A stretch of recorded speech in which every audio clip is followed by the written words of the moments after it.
Good evening सभी को। तो आज हम एक नए टॉपिक पर चर्चा करेंगे और वो टॉपिक है दबाव समूह, प्रेशर ग्रुप।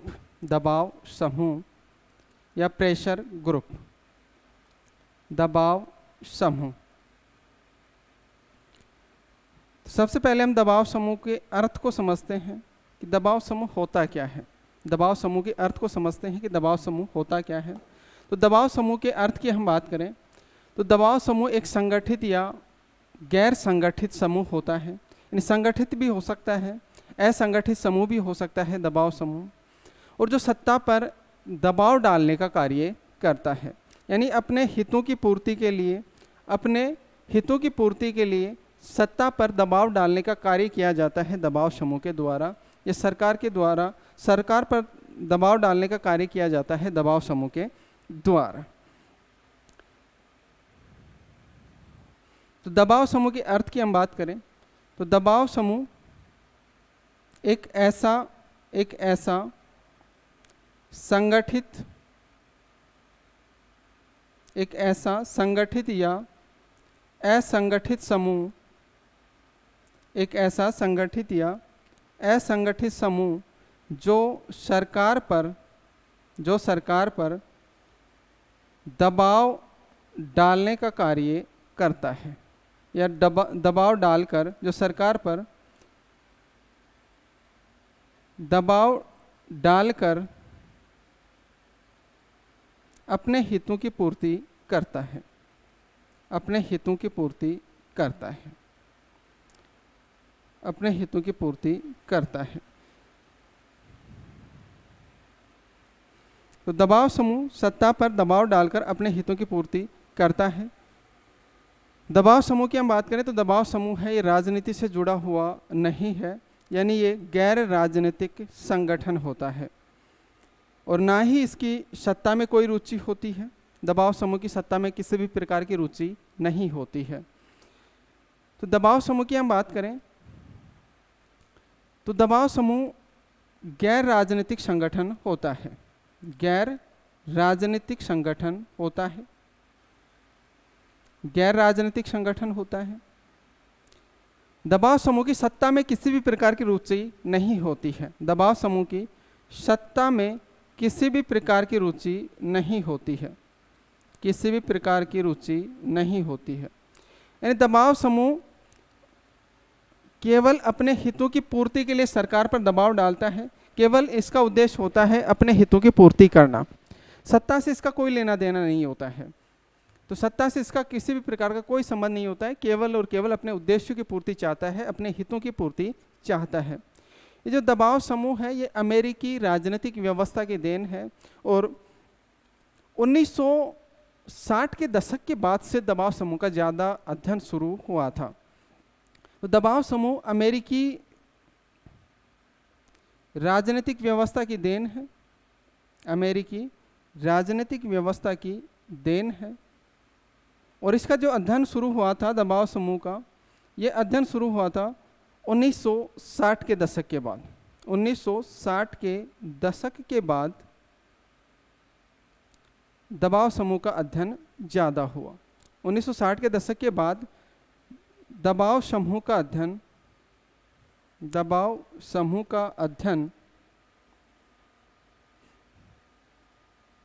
ज़्यादा हुआ। 1960 के बाद दबाव समूह का अध्ययन ज़्यादा हुआ।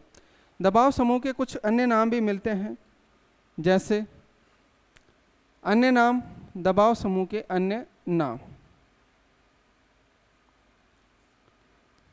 दबाव समूह को प्रभावक गुट भी कहते हैं। दबाव समूह को प्रभावक गुट भी कहते हैं। तो दबाव समूह को प्रभावक गुट भी कहा जाता है। इनको हितैषी गुट भी कहा जाता है। हितैषी गुट भी कहा जाता है।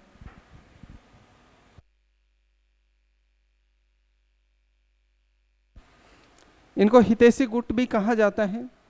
दबाव समूह को हित समूह भी कहा जाता है। दबाव समूह को हित समूह भी कहा जाता है। तो प्रभावक गुट, हितैषी गुट, हित समूह, उत्प्रेरक गुट उत्प्रेरक गुट भी इनको कहा जाता है, संगठित समूह भी इनको कहा जाता है, संगठित समूह भी इनको कहा जाता है। तो दबाव समूह के अन्य नाम प्रभावक गुट, हितैषी समूह, हितैषी गुट, हित समूह, उत्प्रेरक गुट, संगठित समूह आदि दबाव समूह के अन्य नाम हैं। विभिन्न विचारकों ने भी दबाव समूह को अलग अलग नाम दिए हैं। जैसे बहुलवादियों की हम बात करें, बहुलवादी, जो बहुलवादी विचारक हैं ये दबाव समूह को केवल समूह कहते हैं, ये दबाव समूह की जगह केवल समूह शब्द का प्रयोग करते हैं। तो बहुलवादी जो विचारक हैं ये दबाव समूह की जगह केवल और केवल समूह शब्द का प्रयोग करते हैं। वहीं फाइनर की हम बात करें, फाइनर, फाइनर, तो फाइनर ने दबाव समूह को अज्ञात साम्राज्य कहा है, अज्ञात साम्राज्य कहा है, तथा तीसरा सदन कहा है, तीसरा सदन।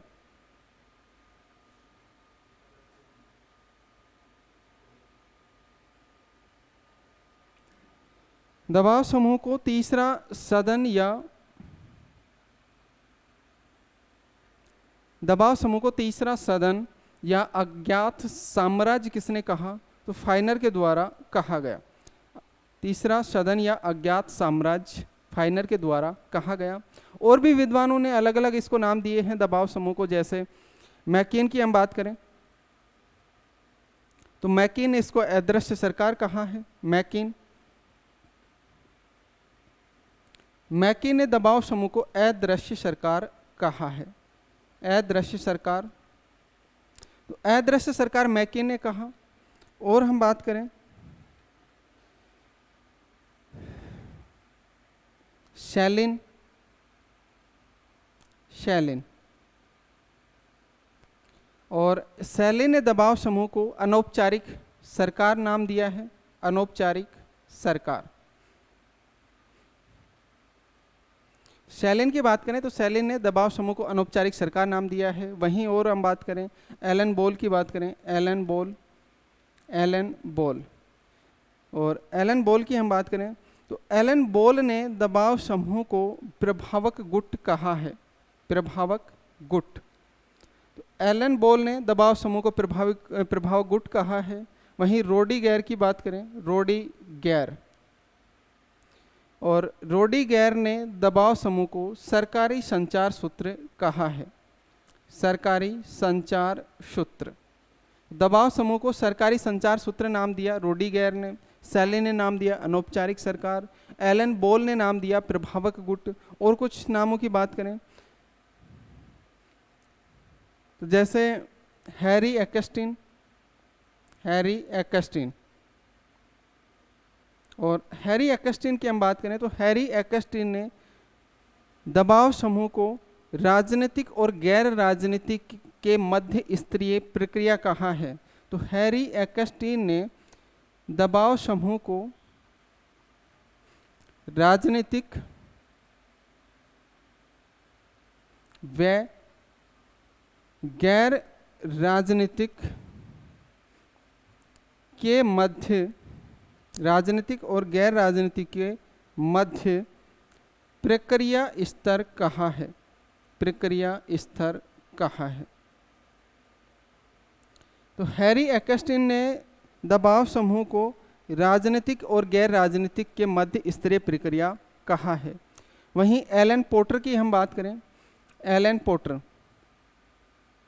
एलन पोर्टर, और एलन पोर्टर ने दबाव समूह को संगठित समूह कहा है, संगठित समूह, संगठित समूह कहा है एलन पोर्टर ने। वहीं जेके गैलब्रोथ की बात करें, जेके गैलब्रोथ, जेके गैलब्रोथ, और जेके गैलब्रोथ की हम बात करें तो जेके गैलब्रोथ ने दबाव समूह को प्रति संतुलनकारी शक्ति कहा है, प्रति संतुलनकारी शक्ति कहा है। तो जेके गैलब्रोथ ने दबाव समूह को कहा है प्रति संतुलनकारी शक्ति। तो ये विभिन्न विचारकों के द्वारा जो दबाव समूह को नाम दिए गए हैं उन पे चर्चा हमने की। तो किस किस ने क्या क्या नाम दिए उनकी हम बात करते हैं। तो फाइनर ने क्या कहा दबाव समूह को? अज्ञात साम्राज्य और तीसरा सदन। मैकी ने क्या कहा? अदृश्य सरकार। सैले ने औपचारिक सरकार। एलन बोल ने प्रभावक गुट। रोडीगेर ने सरकारी संचार सूत्र। और हैरी एक्स्टीन ने राजनीतिक और गैर राजनीतिक के मध्य प्रक्रिया स्तर कहा है। और वहीं एलन पोर्टर की बात करें तो एलन पोर्टर ने संगठित समूह कहा है। और जेकी गालब्रोथ की बात करें तो प्रति संतुलनकारी शक्ति कहा है। तो जेकी गालब्रोथ ने प्रति संतुलनकारी शक्ति कहा है। दो शब्द हैं, एक होता है हित समूह और एक होता है दबाव समूह। हित समूह और एक होता है दबाव समूह। हित समूह और दबाव समूह दोनों में अंतर क्या है उसको हम समझने के प्रयास करें कि हित समूह और दबाव समूह में अंतर क्या है। हित समूह और दबाव समूह, जो हित समूह होते हैं ये अपने हितों की पूर्ति के लिए सरकार को प्रभावित करने का प्रयास करते हैं। और वहीं दबाव समूह ऐसे संगठन जो अपने हितों की पूर्ति के लिए सरकार पर दबाव डालते हैं। तो हित समूह केवल अपने हितों की पूर्ति के लिए सरकार को प्रभावित करते हैं और दबाव समूह अपने हितों की पूर्ति के लिए दबाव डालते हैं। ये दोनों में अंतर है। तो हित समूह की हम बात करें तो हित समूह ऐसे संघ या संगठन जो अपने हितों की पूर्ति के लिए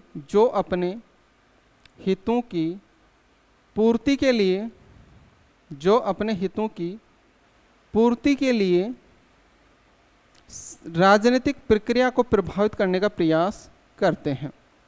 राजनीतिक प्रक्रिया को प्रभावित करने का प्रयास करते हैं।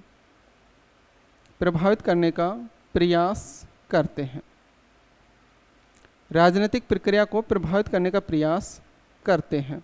और वहीं दबाव समूह की हम बात करें तो दबाव समूह अपने हितों की पूर्ति के लिए सरकार पर दबाव डालता है। तो ऐसे संघ जो अपने हित की पूर्ति के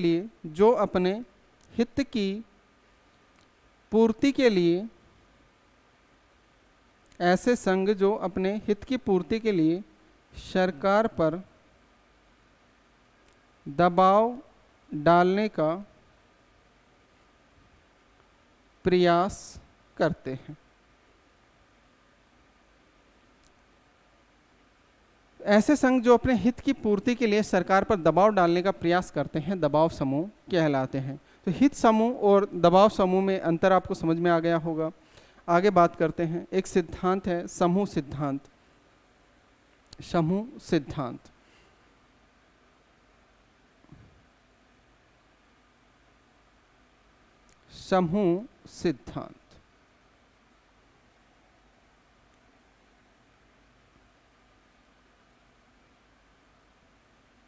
समूह सिद्धांत बात करें क्या है समूह सिद्धांत। तो समूह सिद्धांत का जो प्रतिपादन किया गया, तो इसका प्रतिपादन आर्थर बेंटले ने किया 1908 में। तो इसका प्रतिपादन किया आर्थर बेंटले ने 1908 में। आर्थर बेंटले की एक पुस्तक है, और पुस्तक का नाम है द प्रोसेस ऑफ गवर्नमेंट।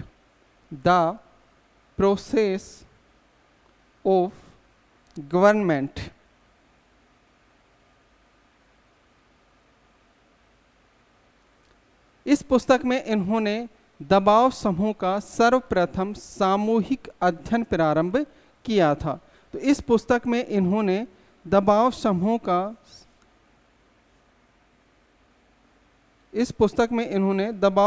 का सर्वप्रथम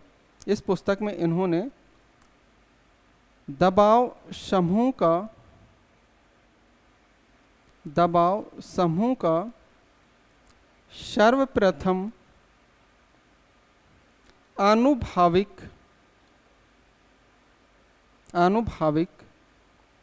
अध्ययन प्रारंभ किया। आनुभाविक अध्ययन प्रारंभ किया या आनुभाविक अध्ययन पर बल दिया। आनुभाविक अध्ययन पर बल दिया। इसके बाद हम बात करें तो व्यवहारवादी डेविड ट्रूमैन, और व्यवहारवादी डेविड ट्रूमैन ने, इनकी पुस्तक है द गवर्नमेंट प्रोसेस, 1951 में पुस्तक आई, और इस पुस्तक में दबाव समूह का अध्ययन किया। तो आर्थर बेंटले के बाद में समूह सिद्धांत में ही हम चल रहे हैं।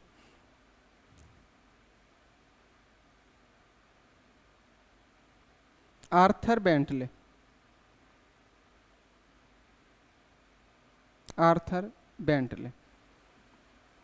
के बाद आर्थर बेंटले ने तो समूह के सिद्धांत का प्रतिपादन किया, समूह सिद्धांत का प्रतिपादन किया, और इनके बाद में डेविड ट्रूमैन, व्यवहारवादी डेविड ट्रूमैन,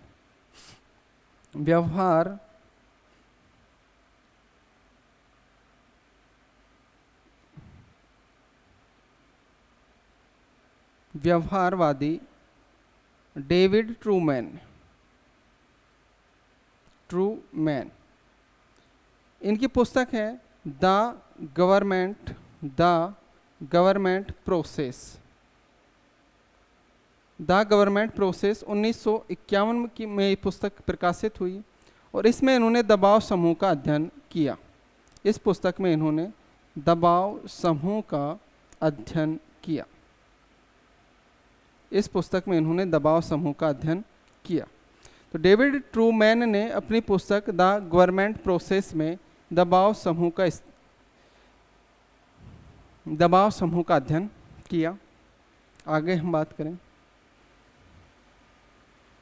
इसके बाद में V.O.K. जूनियर द्वारा, इसके बाद में V.O.K.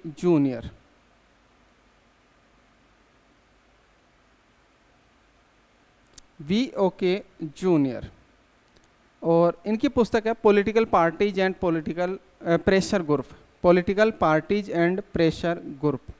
इनकी पुस्तक की हम बात करें तो इनकी पुस्तक है political parties and pressure group.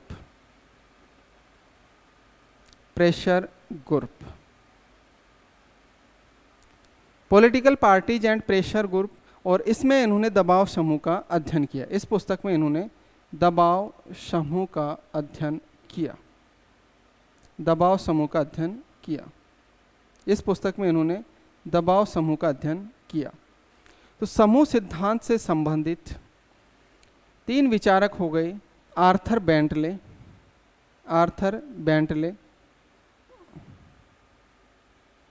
और आर्थर बेंटले की 1908 में एक पुस्तक आती है द प्रोसेस ऑफ गवर्नमेंट, और इसी पुस्तक में इन्होंने दबाव समूह का अध्ययन शुरुआत में किया, और आनुभाविक अध्ययन पर इन्होंने बल दिया। दबाव समूह के आनुभाविक अध्ययन पर इन्होंने इस पुस्तक में बल दिया। उसके बाद में आर्थर बेंटले के बाद में डेविड ट्रूमैन, व्यवहारवादी डेविड ट्रूमैन, और व्यवहारवादी डेविड ट्रूमैन की पुस्तक है द गवर्नमेंट प्रोसेस, 1951 में पुस्तक प्रकाशित हुई, और इस पुस्तक में इन्होंने दबाव समूह का अध्ययन किया। उसके बाद में V.O.K. जूनियर, और V.O.K. जूनियर की पुस्तक है political parties and pressure group, और इसमें इन्होंने दबाव समूह का अध्ययन किया। तो 3 व्यक्ति हो गए दबाव समूह से संबंधित, समूह सिद्धांत से संबंधित। तो समूह सिद्धांत से संबंधित कुल 3 व्यक्ति हो गए। आगे चलते हैं।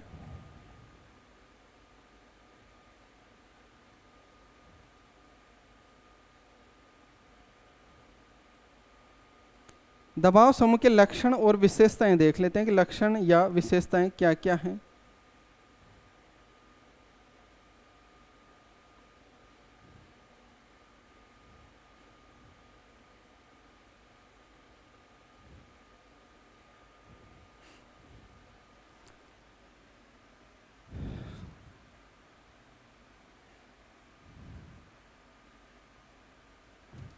दबाव समूह के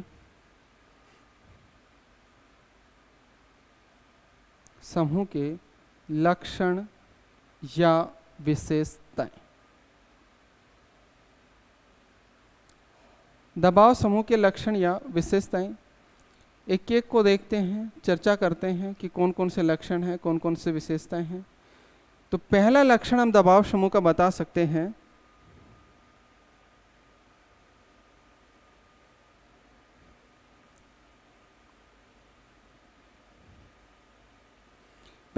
हम दबाव समूह का बता सकते हैं कि दबाव समूह का जो उद्देश्य होता है वो सीमित होता है और विशिष्ट होता है। तो दबाव समूह का उद्देश्य सीमित व विशिष्ट होता है। दबाव समूह का उद्देश्य कैसा होता है? सीमित व विशिष्ट होता है। पहला उद्देश्य क्या हो गया कि दबाव समूह का जो उद्देश्य है वो सीमित और विशिष्ट होता है। दूसरा लक्षण ये बता सकते हैं हम कि दबाव समूह संगठित भी हो सकते हैं, दबाव समूह असंगठित भी हो सकते हैं। तो दूसरा लक्षण है दबाव समूह संगठित या असंगठित हो सकते हैं। दबाव समूह संगठित या असंगठित हो सकते हैं। दबाव समूह संगठित भी हो सकते हैं, दबाव समूह असंगठित भी हो सकते हैं। तीसरी विशेषता की हम बात करें तो तीसरी विशेषता है कि इनकी जो सदस्य संख्या है वो सीमित होती है। दबाव समूह की सदस्य संख्या सीमित होती है। दबाव समूह की सदस्य संख्या सीमित होती है। दबाव समूह की जो सदस्य संख्या है वो सीमित होती है, अर्थात कोई श्रमिक दबाव समूह है या श्रमिक संघ है तो उसमें केवल श्रमिक होंगे। कोई व्यावसायिक दबाव समूह है तो उसमें केवल व्यवसायी होंगे। मजदूर वर्ग का दबाव समूह है तो उसमें केवल मजदूर होंगे। महिलाओं से कोई संबंधित कोई दबाव समूह है तो उसमें केवल महिलाएं होंगी। इनकी सदस्य संख्या सीमित होती है। जिस हित को लेकर चलते हैं ये दबाव समूह, उसी हित से संबंधित इसमें सदस्य होंगे। तो सदस्य संख्या क्या है इसकी? सीमित है। अगली विशेषता की हम बात करें तो अगली विशेषता है कि दबाव समूह गैर राजनीतिक होते हैं। दबाव समूह गैर राजनीतिक होते हैं। दबाव समूह कैसे होते हैं? गैर राजनीतिक होते हैं। दबाव समूह गैर राजनीतिक होते हैं। अगली विशेषता की बात करें कि प्रत्येक जो दबाव समूह है उसके हित निश्चित होते हैं और अपने हितों की पूर्ति के लिए वो सरकार पर दबाव डालते हैं। तो अगला उद्देश्य है कि प्रत्येक दबाव समूह के हित निश्चित होते हैं। प्रत्येक दबाव समूह के हित निश्चित होते हैं और इन हितों की पूर्ति के लिए सरकार पर दबाव डालते हैं, जिनकी पूर्ति के लिए सरकार पर दबाव डालते हैं। जिनकी पूर्ति के लिए सरकार पर दबाव डालते हैं। प्रत्येक दबाव समूह के जो हित हैं वो निश्चित होते हैं और जिनकी पूर्ति के लिए सरकार पर दबाव डालते हैं। तो ये कुछ विशेषताएं या लक्षण हो गए दबाव समूह के। तो दबाव समूह की कुछ विशेषताएं और लक्षण हो गए।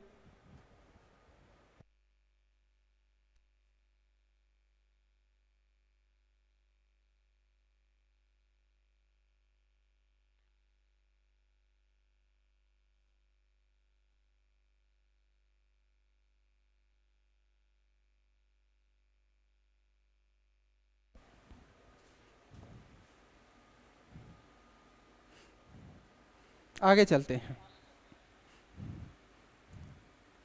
और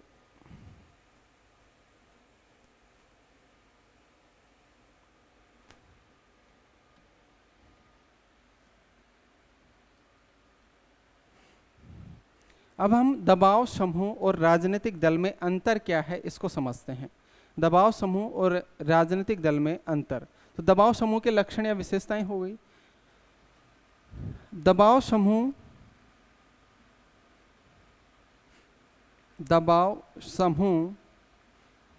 व राजनीतिक दल में अंतर।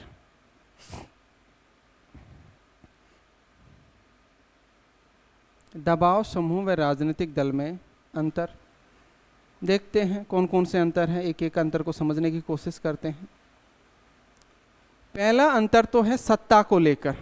पहला अंतर किसको है लेकर है? सत्ता को लेकर है कि राजनीतिक दल है ये सत्ता प्राप्त करना चाहते हैं, जबकि दबाव समूह का सत्ता से कोई लेना देना नहीं होता है। तो पहला जो अंतर है राजनीतिक दल और दबाव समूह के मध्य वो ये है कि राजनीतिक दल सत्ता प्राप्त करना चाहते हैं। राजनीतिक दल सत्ता प्राप्त करना चाहते हैं,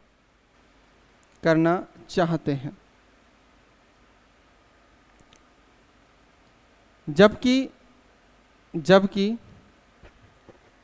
दबाव समूह की सत्ता में कोई रुचि नहीं होती है। सत्ता में कोई रुचि नहीं होती है, जबकि दबाव समूह की सत्ता में कोई रुचि नहीं होती है।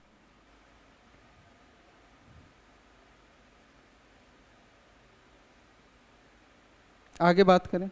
और अगला जो अंतर है दबाव समूह और राजनीतिक दल के मध्य वो स्वरूप को लेकर है।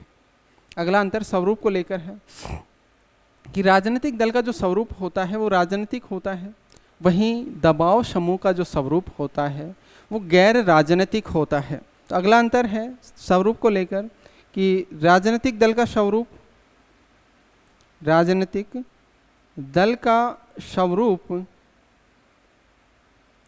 राजनीतिक होता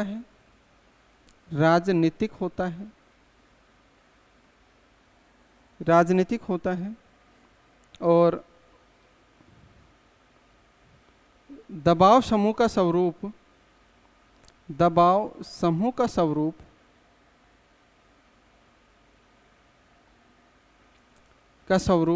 गैर राजनीतिक होता है। दबाव समूह का स्वरूप कैसा होता है? गैर राजनीतिक होता है। अगला जो अंतर है वो औपचारिक और अनौपचारिक को लेकर है। अगला जो अंतर है राजनीतिक दल और दबाव समूह के मध्य वो औपचारिक और अनौपचारिक को लेकर है। राजनीतिक दल औपचारिक होते हैं, जबकि दबाव समूह है ये अनौपचारिक होते हैं। राजनीतिक दल औपचारिक होते हैं और दबाव समूह अनौपचारिक होते हैं सामान्यतः, लेकिन ये औपचारिक भी होते हैं। दोनों ही तरीके के होते हैं। कुछ ऐसे दबाव समूह भी हैं जो औपचारिक भी होते हैं। तो राजनीतिक दल तो औपचारिक होंगे, राजनीतिक दल औपचारिक होते हैं।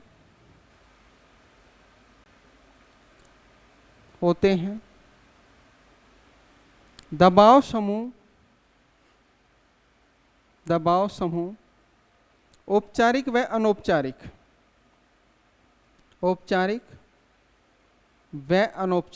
दोनों हो सकते हैं। अनौपचारिक होते हैं, औपचारिक भी होते हैं, अनौपचारिक भी होते हैं, तो दोनों ही प्रकार के होते हैं। अगला जो अंतर है वो है उद्देश्य को लेकर। अगला अंतर उद्देश्य को लेकर है कि राजनीतिक दल का जो उद्देश्य होता है वो सार्वजनिक होता है और वहीं दबाव समूह का जो उद्देश्य होता है वो निजी होता है। तो राजनीतिक दल का उद्देश्य सार्वजनिक है, राजनीतिक दल का उद्देश्य सार्वजनिक होता है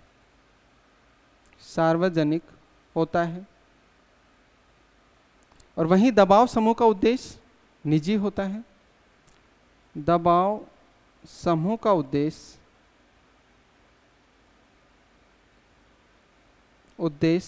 निजी होता है। दबाव समूह का उद्देश्य कैसा होगा? निजी होगा। तो राजनीतिक दल का स्वरूप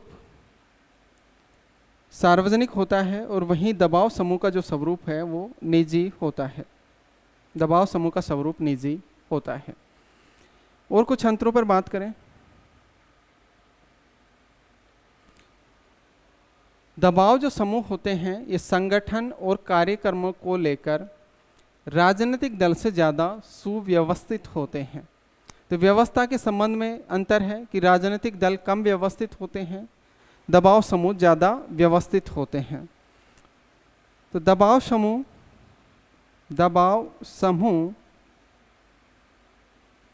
अपने संगठन व कार्यक्रम में दबाव समूह अपने संगठन व कार्यक्रम में राजनीतिक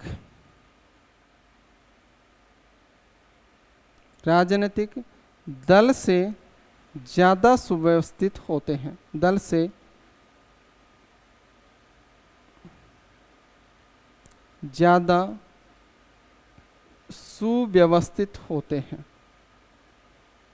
सुव्यवस्थित होते हैं। दबाव समूह अपने संगठन व कार्यक्रम में राजनीतिक दल से ज़्यादा सुव्यवस्थित होते हैं। आगे चलते हैं। अगला अंतर है सदस्यता को लेकर। राजनीतिक दल की हम बात करें तो एक व्यक्ति एक समय में एक ही राजनीतिक दल का सदस्य हो सकता है, लेकिन वहीं दबाव समूह के संदर्भ में हम बात करें तो एक व्यक्ति एक समय में एक से ज़्यादा दबाव समूह का सदस्य हो सकता है। तो अगला जो अंतर है वो सदस्यता को लेकर है कि एक व्यक्ति एक बार में एक से अधिक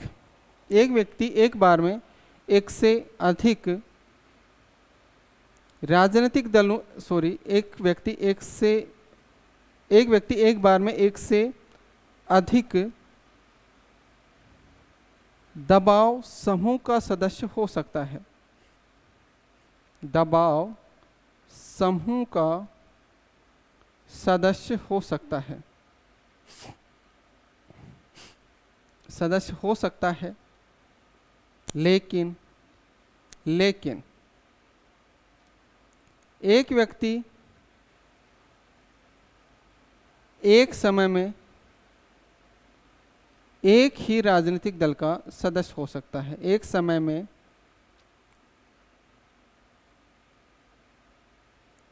एक ही राजनीतिक दल का सदस्य हो सकता है।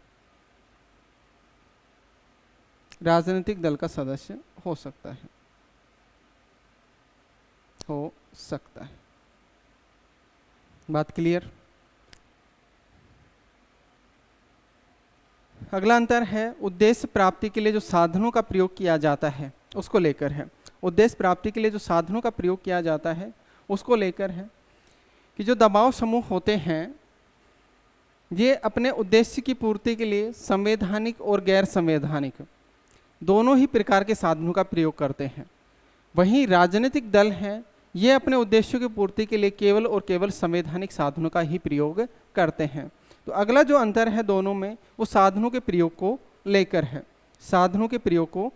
है कि दबाव समूह राजनीतिक दल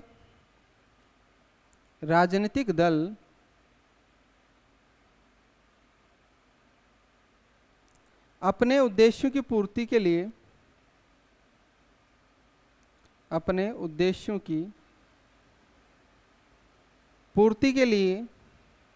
राजनीतिक दल अपने उद्देश्यों की पूर्ति के लिए केवल संवैधानिक साधनों का प्रयोग करते हैं।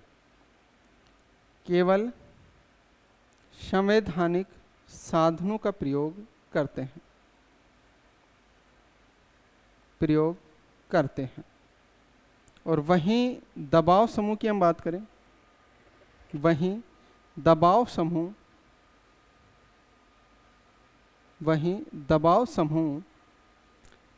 संवैधानिक व गैर संवैधानिक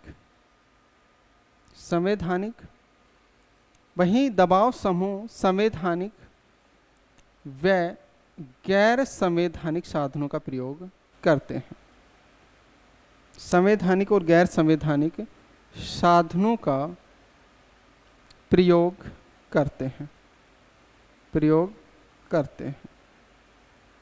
अगले अंतर की हम बात करें और अगला अंतर बताया है आमंड के द्वारा। आमंड कहता है कि जो दबाव समूह हैं ये हितों का प्रकटीकरण करते हैं। और वहीं राजनीतिक दल हैं ये हितों का समूहीकरण करते हैं। तो अगला जो अंतर बताया है दबाव समूह और राजनीतिक दल के मध्य, वो आमंड के द्वारा बताया गया है।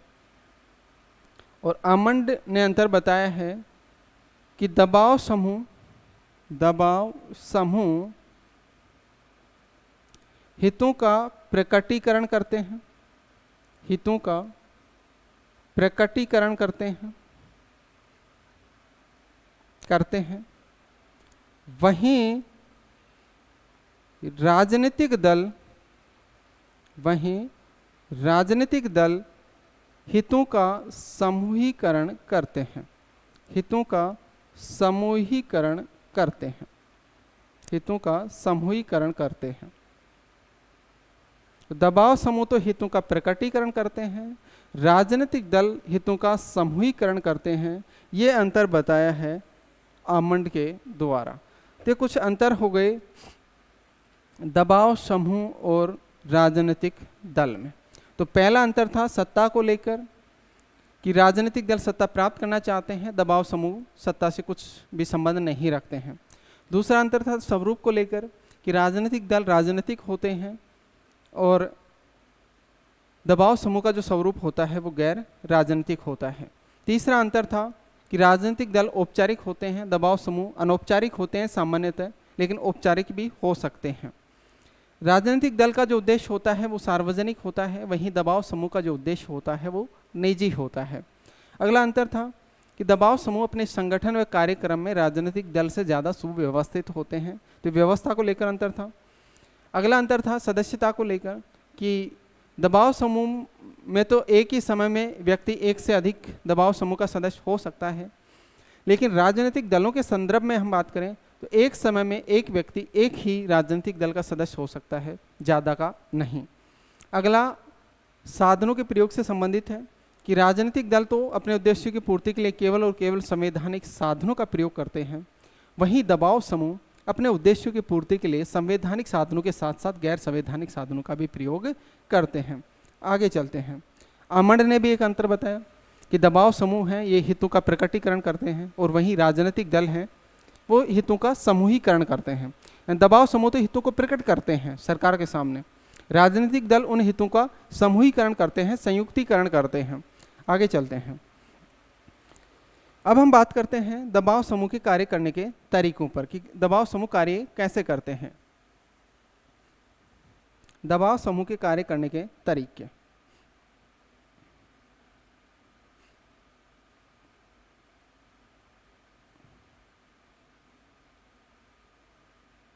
दबाव समूह के कार्य करने के तरीके। दबाव समूह के सदस्य दबाव समूह के कार्य करने के तरीके देखते हैं कौन कौन से तरीके हैं।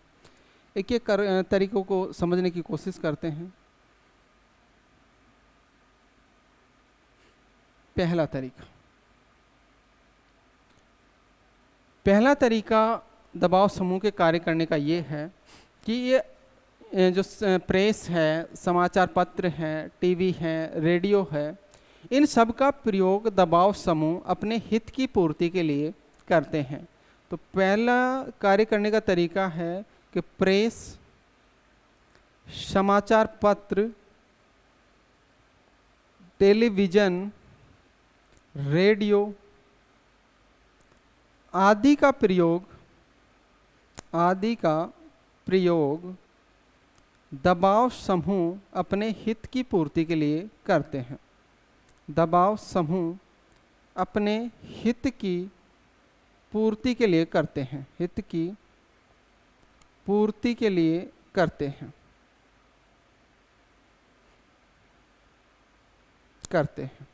आदि का प्रयोग दबाव समूह किसके लिए करते हैं? अपने हित की पूर्ति के लिए करते हैं, अपने हित की पूर्ति के लिए करते हैं। दूसरा जो तरीका है उसको देखते हैं। दूसरा तरीका है आंकड़े प्रकाशित करते हैं ये, यानी नीति निर्माताओं के समक्ष अपने पक्ष को मजबूती से रखने के लिए नीति निर्माताओं यानी सरकार के समक्ष अपने पक्ष को मजबूती से रखने के लिए आंकड़ों के भी प्रकाशन करवाते हैं। तो दूसरा इनका जो तरीका है दबाव समूह के कार्य करने का, वो है कि नीति निर्माताओं के समक्ष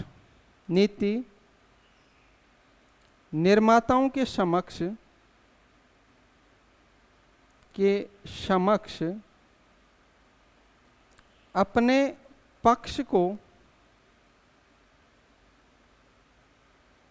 मजबूती से नीति निर्माताओं के समक्ष अपने पक्ष को मजबूती से रखने के लिए आंकड़े प्रकाशित करवाते हैं। आंकड़े प्रकाशित करवाते हैं। आंकड़े प्रकाशित करवाते हैं। अगला तरीका देखते हैं कि और क्या है इनका तरीका। तीसरा जो इनका तरीका है वो है कि ये विचार विमर्श, वाद विवाद के लिए गोष्ठियाँ, सेमिनार, भाषण आदि का आयोजन भी करते हैं। तो विचार विमर्श के लिए, वाद विवाद के लिए दबाव समूह विभिन्न प्रकार के सेमिनार, गोष्ठियाँ, भाषणों का आयोजन भी करते हैं। तो वाद विवाद व विचार विमर्श के लिए, विचार विमर्श व वाद विवाद के लिए,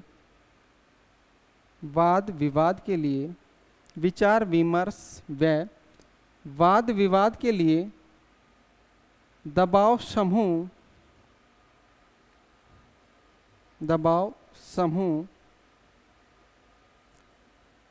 गोष्ठियाँ, सेमिनार, भाषण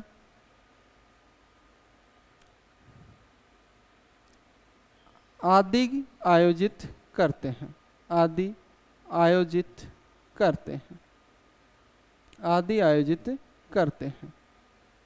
तो विचार विमर्श और वाद विवाद के लिए दबाव समूह गोष्ठियाँ, सेमिनार, भाषण आदि का आयोजन भी करते हैं।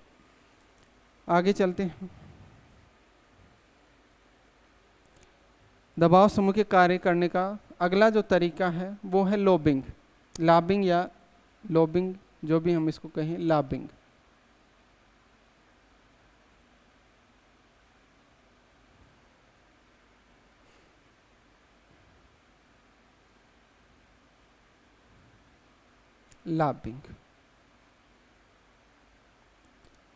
और लॉबिंग का मतलब है सरकार को प्रभावित करना।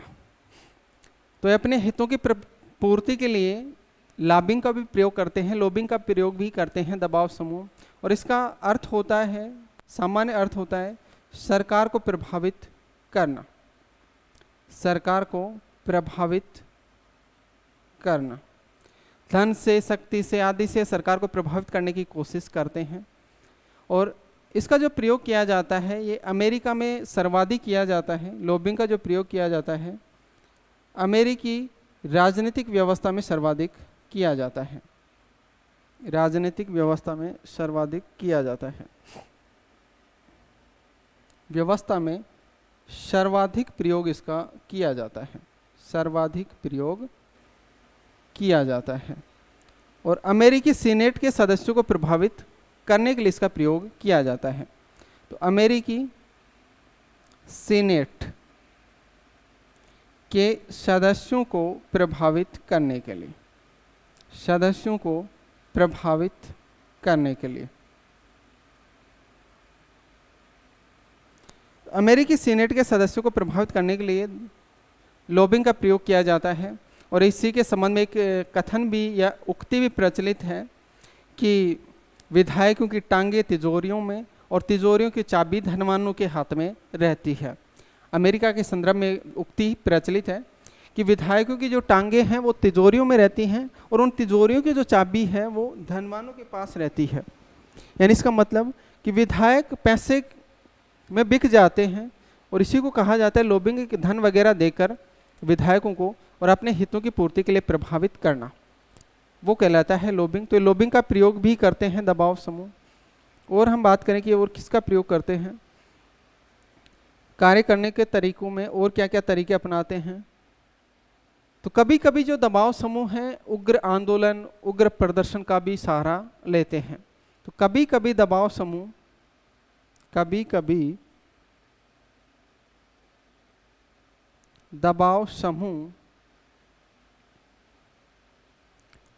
उग्र आंदोलन या उग्र प्रदर्शन का सहारा भी लेते हैं,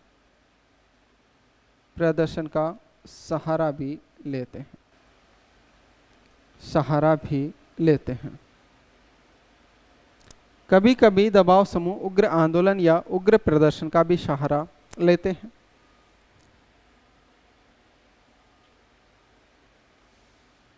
और क्या क्या करते हैं, और तरीके देखते हैं। और जो इनका तरीका अपनाते हैं, दबाव समूह अपने स्वार्थ की पूर्ति के लिए घूस, बेईमानी, रिश्वतखोरी आदि भी कर देते हैं। घूस दे देते हैं, बेईमानी करते हैं, रिश्वतखोरी करते हैं। तो अपने स्वार्थ की पूर्ति के लिए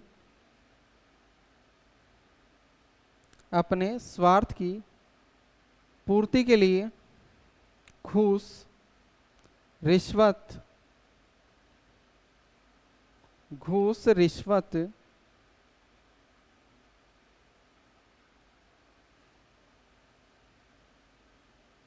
बेईमानी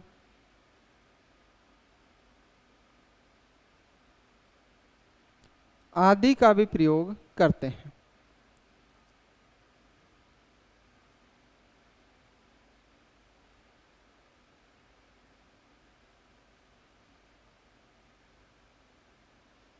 आदि का प्रयोग करते हैं। और अगला जो इनका तरीका है वो यह है कि दबाव समूह एक ऐसे सदस्य को राजनीतिक दल में मनोनीत करना चाहेंगे या चाहते हैं जो संसद में जाकर उनके हितों को अच्छे से उठाए, उनके हितों की पूर्ति करें। तो अगला जो तरीका है दबाव समूह के कार्य करने का वो ये है कि दबाव समूह ऐसे सदस्यों को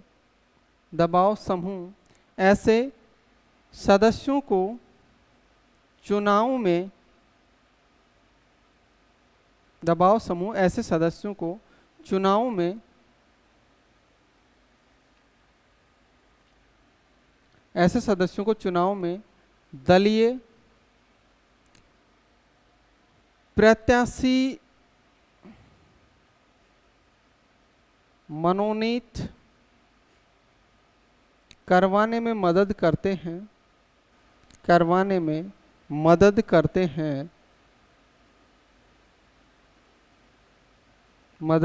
हैं जो आगे चलकर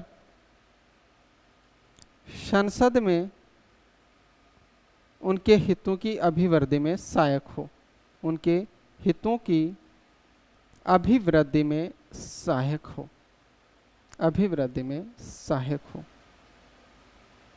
तो कुल 7 तरीके हमने पढ़े दबाव समूह के कार्य करने के। क्लियर? आगे चलते हैं और अब दबाव समूह का वर्गीकरण देख लेते हैं हम। दबाव समूह का वर्गीकरण।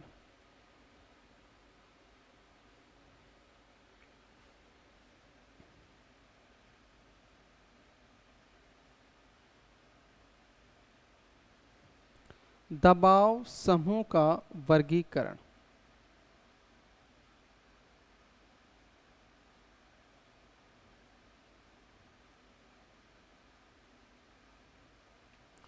अलग अलग विद्वानों ने अलग अलग तरीके से दबाव समूह का वर्गीकरण किया है।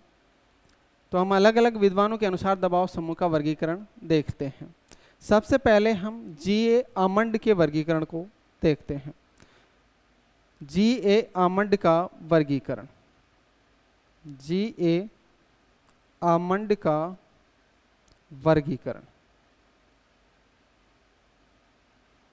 G.A. आमंड के अनुसार दबाव समूह का वर्गीकरण, और इनका जो वर्गीकरण है इसको चौमुखा वर्गीकरण भी कहा जाता है।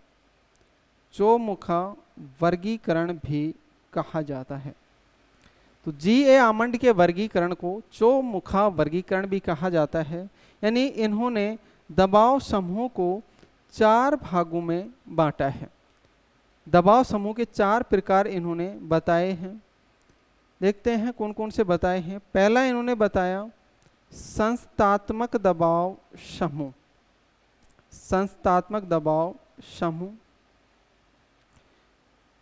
दूसरा इन्होंने प्रकार बताया सामुदायिक दबाव समूह, सामुदायिक दबाव समूह। तीसरा प्रकार इन्होंने बताया गैर सामुदायिक दबाव समूह, गैर सामुदायिक दबाव समूह।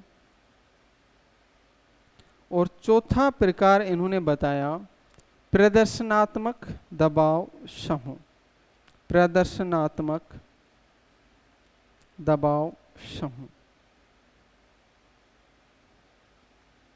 प्रदर्शनात्मक दबाव समूह, तो 4 प्रकार इन्होंने बताए हैं। तो दबाव समूह का वर्गीकरण किया G.A. आमंड ने, जिसको चौमुखा वर्गीकरण कहा जाता है। और इस चौमुखे वर्गीकरण में इन्होंने दबाव समूह के 4 प्रकार बताए हैं, संस्थात्मक, सामुदायिक, गैर सामुदायिक, प्रदर्शनात्मक। देखते हैं, समझते हैं इनको कि है क्या, एक एक को समझने की कोशिश करते हैं। पहला इन्होंने जो प्रकार बताया दबाव समूह का, वो बताया संस्थात्मक दबाव समूह, संस्थात्मक दबाव समूह। पहला प्रकार संस्थात्मक दबाव समूह। नाम से ही पता चलता है कि ऐसे जो दबाव समूह हैं ये विभिन्न संस्थाओं में बनते हैं। जैसे किसी राजनीतिक दल के अंदर बन गए, कार्यपालिका के अंदर बन जाते हैं, न्यायपालिका के अंदर बन जाते हैं, कार्यपालिका के अंदर बन जाते हैं, न्यायपालिका के अंदर बन जाते हैं। तो ऐसे जो दबाव समूह हैं वो विभिन्न संस्थाओं के अंदर बनते हैं। तो संस्थात्मक दबाव समूह की हम बात करें तो ये जो दबाव समूह हैं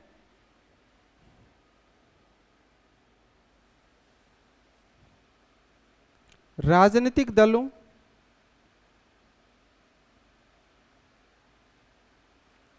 कार्यपालिका, व्यवस्थापिका, सेना, नौकरशाही,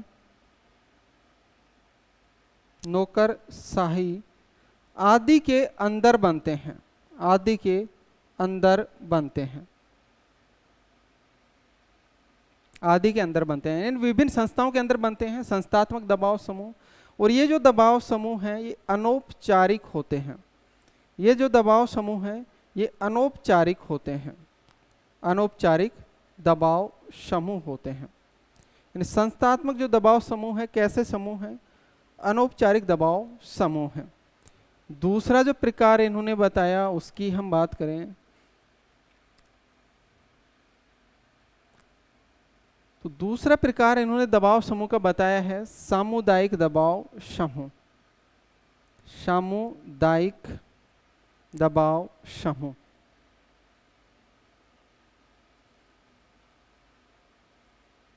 सामुदायिक दबाव समूह।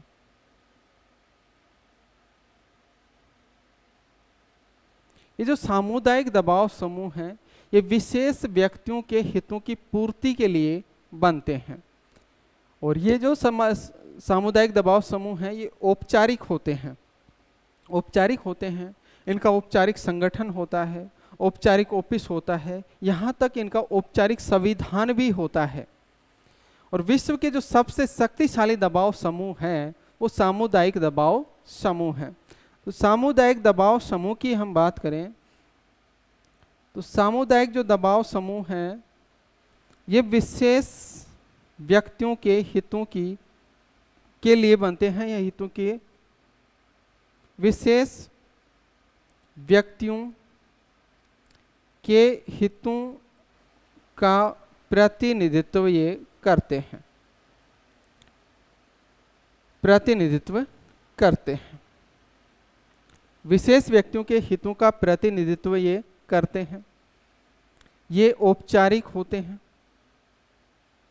औपचारिक दबाव समूह होते हैं। ये कैसे दबाव समूह होते हैं? औपचारिक दबाव समूह होते हैं। इनका औपचारिक संगठन, इनका औपचारिक संगठन ऑफिस और संविधान होता है। इनका औपचारिक संगठन, संविधान और ऑफिस भी होता है। जैसे कुछ उदाहरणों की बात करें तो जैसे विभिन्न प्रकार की जो औद्योगिक संघ हैं, औद्योगिक संघ, मजदूर संघ आदि। विभिन्न प्रकार के औद्योगिक संघ, मजदूर संघ, किसान यूनियन, छात्रों के जो संगठन होते हैं आदि इसके अंतर्गत आ जाएंगे। तो विशेष व्यक्ति यानी एक समुदाय विशेष के व्यक्तियों का समुदाय विशेष के व्यक्तियों के हितों का प्रतिनिधित्व करते हैं। यानी मजदूर संघ है तो मजदूरों के हितों का प्रतिनिधित्व करेगा। औद्योगिक संघ है तो उद्योगों के से संबंधित होगा। कोई किसान यूनियन है, किसान संघ है तो किसानों के हितों का प्रतिनिधित्व करेगा। यानी विशेष व्यक्ति या विशेष समुदाय से संबंधित होते हैं। इसी कारण इसको क्या कहा जाता है? सामुदायिक दबाव समूह कहा जाता है। आगे बात करते हैं। अगला जो प्रकार इन्होंने बताया है दबाव समूह का, जी.ए. आमंड ने तीसरा प्रकार इन्होंने बताया है गैर सामुदायिक दबाव समूह। गैर समुदायात्मक दबाव समूह। गैर समुदायात्मक दबाव समूह।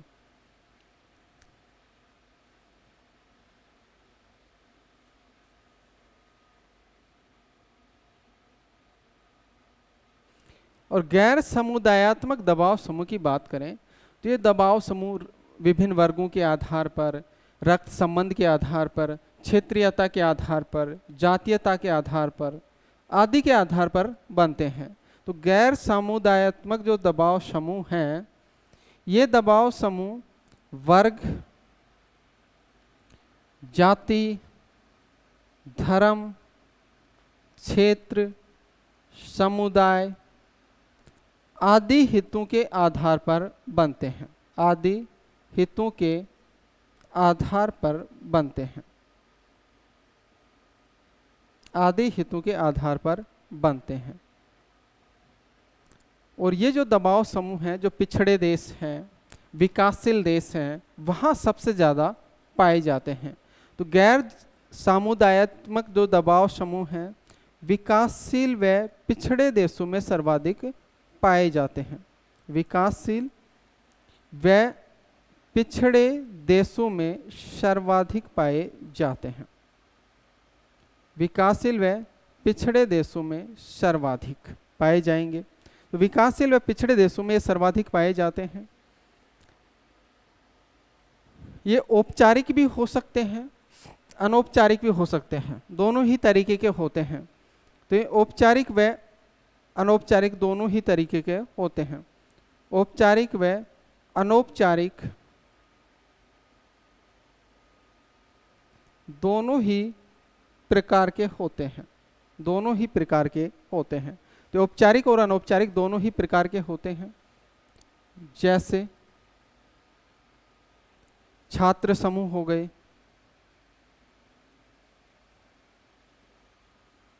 उग्रवादी गुट हो गए आदि।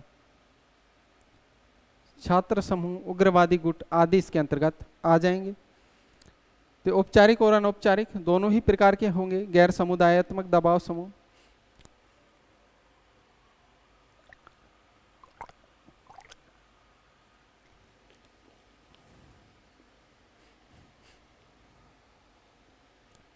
आगे बात करते हैं, चौथे प्रकार पर चलते हैं।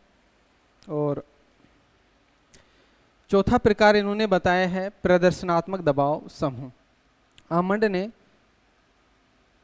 चौथा प्रकार बताया है प्रदर्शनात्मक दबाव समूह।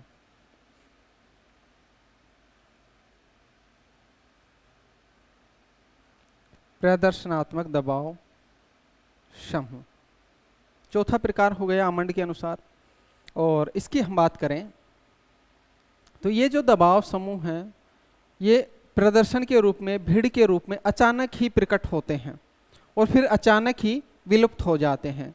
तो ये जो दबाव समूह है, प्रदर्शनात्मक दबाव समूह, ये प्रदर्शन या भीड़ के रूप में अचानक प्रकट होते हैं। प्रदर्शन या भीड़ के रूप में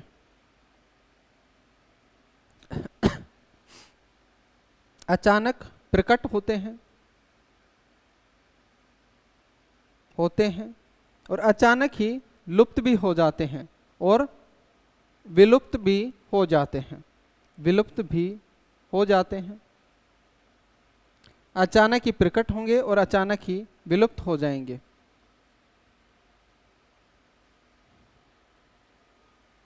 और ये संगठनों की बात करें तो अनौपचारिक होते हैं। ये दबाव समूह कैसे होंगे? अनौपचारिक दबाव समूह होते हैं और अनौपचारिक दबाव समूह होते हैं। और इनके उदाहरणों की हम बात करें तो जैसे छात्र समूह, उग्रवादी संगठन। छात्र समूह, उग्रवादी संगठन। तीसरा प्रकार एक बार फिर से देख लेना। तीसरे प्रकार में जो हमने एग्जाम्पल लिखे हैं वो हमने प्रदर्शनात्मक के लिख दिए, तो इसको थोड़ा सा बदल लेना। ये हमने एग्जाम्पल प्रदर्शनात्मक दबाव समूह के लिख दिए थे, इसके एग्जाम्पल आ जाएंगे जैसे जाट महासभा, जाट महासभा, क्षत्रिय महासभा आदि। जाट महासभा, क्षत्रिय महासभा आदि होंगे तीसरे के। तो ये आमंड का चौमुखी वर्गीकरण हो गया। पहला दबाव समूह संस्थात्मक, सामुदायिक दूसरा, गैर सामुदायिक तीसरा और प्रदर्शनात्मक चौथा। इसमें से संस्थात्मक विभिन्न संस्थाओं में पैदा होंगे, अनौपचारिक दबाव समूह होंगे। सामुदायिक ये व्यक्ति विशेष के हितों के लिए होते हैं। औपचारिक संगठन होता है, औपचारिक ऑफिस होता है, औपचारिक संविधान होता है, यानी औपचारिक होते हैं। औद्योगिक संघ और मजदूर संघ इसके उदाहरण हैं। गैर सामुदायिक दबाव समूह ये वर्ग, जाति, धर्म, समुदाय आदि के आधार पर बनते हैं। विकासशील और पिछड़े देशों में सबसे ज़्यादा यही पाए जाते हैं। औपचारिक और अनौपचारिक दोनों ही प्रकार के होते हैं, जैसे जाट महासभा, क्षत्रिय महासभा आदि। और प्रदर्शनात्मक जो दबाव समूह हैं प्रदर्शन के रूप में, भीड़ के रूप में एकदम से प्रकट होते हैं और एकदम से विलुप्त हो जाते हैं, जैसे छात्र समूह, उग्रवादी संगठन आदि। आगे चलते हैं और रॉबर्ट सी बोन के अनुसार वर्गीकरण देखते हैं। तो जी ये आमंड का वर्गीकरण कंप्लीट हुआ। अगला वर्गीकरण देखते हैं, रॉबर्ट सी बोन का वर्गीकरण। रॉबर्ट सी बोन का वर्गीकरण। रॉबर्ट सी बोन का वर्गीकरण। और रॉबर्ट सी बोन की हम बात करें तो इन्होंने दबाव समूह को दो भागों में बांटा है। इन्होंने दबाव समूह के दो प्रकार बताए हैं। तो दो प्रकार इन्होंने बताए हैं। एक इन्होंने बताया है परिस्थिति जन्य दबाव समूह। परिस्थिति जन्य दबाव समूह। और दूसरा प्रकार इन्होंने बताया है अभिवृत्ति जन्य दबाव समूह। दूसरा प्रकार अभिवृत्ति जन्य दबाव समूह। रॉबर्ट सी बोन ने दबाव समूह के दो प्रकार बताए। परिस्थिति जन्य दबाव समूह यानी जो परिस्थितियों की वजह से जन्मते हैं। अभिवृत्ति जन्य दबाव समूह यानी अभिवृत्तियों की वजह से ये पैदा होते हैं। और इनके उदाहरणों की हम बात करें तो परिस्थिति जन्य दबाव समूह में हम कृषक समूह को रख सकते हैं। इसमें हम छात्र संगठनों को रख सकते हैं। और अभिवृत्ति जन्य दबाव समूह की हम बात करें तो इसमें हम महिला समूह, महिला समूह, पर्यावरण आंदोलन, पर्यावरण आंदोलन, महिला समूह पर्यावरण आंदोलन आदि को रख सकते हैं। तो ये रॉबर्ट सी बोन का वर्गीकरण हो गया। रॉबर्ट सी बोन ने दबाव समूह को दो भागों में बांटा है, परिस्थिति जन्य दबाव समूह और अभिवर्ती जन्य दबाव समूह। परिस्थिति जन्य दबाव समूह और अभिवर्ती जन्य दबाव समूह। परिस्थिति जन्य दबाव समूह में कृषक समूह को रख सकते हैं, छात्र संगठनों को रख सकते हैं। वहीं अभिवर्ती जन्य दबाव समूह में हम महिला समूह को रख सकते हैं, पर्यावरण आंदोलन से जुड़े हुए समूह को रख सकते हैं। ठीक है, आगे चलते हैं। और अगला जो वर्गीकरण है वो जीन ब्लाडेन के अनुसार है। जीन ब्लाडेन,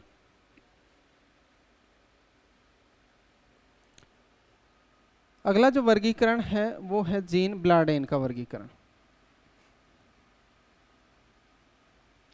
जीन ब्लाडेन के अनुसार दबाव समूह का वर्गीकरण या जीन ब्लाडेन का वर्गीकरण।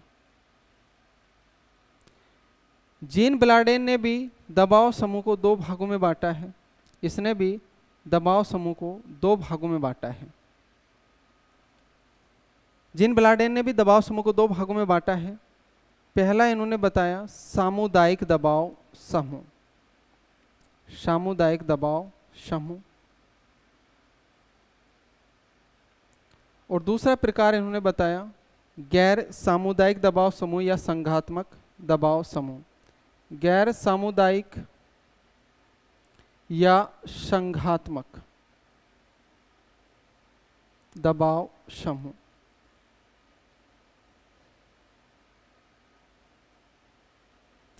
गैर सामुदायिक या संघात्मक दबाव समूह।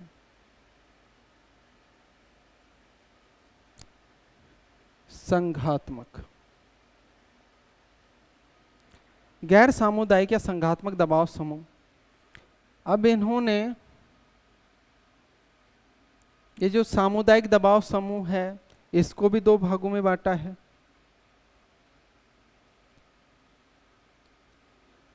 रूढ़िवादी दबाव समूह और संस्थात्मक दबाव समूह। रूढ़िवादी दबाव समूह और संस्थात्मक दबाव समूह। वहीं ये जो गैर सामुदायिक या संघात्मक दबाव समूह है इसको भी दो भागों में बांटा है। संरक्षणात्मक दबाव समूह, संरक्षणात्मक दबाव समूह और उत्थानात्मक दबाव समूह। उत्थानात्मक दबाव समूह, संरक्षणात्मक दबाव समूह और उत्थानात्मक दबाव समूह। तो ये जीन ब्लाडेन का वर्गीकरण हो गया। जीन ब्लाडेन ने दबाव समूह को दो भागों में बांटा है, सामुदायिक और संघात्मक। सामुदायिक को फिर दो भागों में बांट दिया, रूढ़िवादी और संस्थात्मक। वहीं संघात्मक को दो भागों में बांटा है, संरक्षणात्मक और उत्थानात्मक। आगे चलते हैं और अगला वर्गीकरण हम देखते हैं पीटर ओडीगार्ड का वर्गीकरण। पीटर ओडीगार्ड का वर्गीकरण। पीटर ओडीगार्ड का वर्गीकरण। पीटर ओडीगार्ड का वर्गीकरण। और पीटर ओडीगार्ड ने भी दो प्रकार के दबाव समूह बताए हैं। इन्होंने भी दो प्रकार के दबाव समूह बताए हैं। एक इन्होंने बताया है सेक्शनल दबाव समूह, सेक्शनल दबाव समूह। तो पहला प्रकार इन्होंने बताया सेक्शनल दबाव समूह।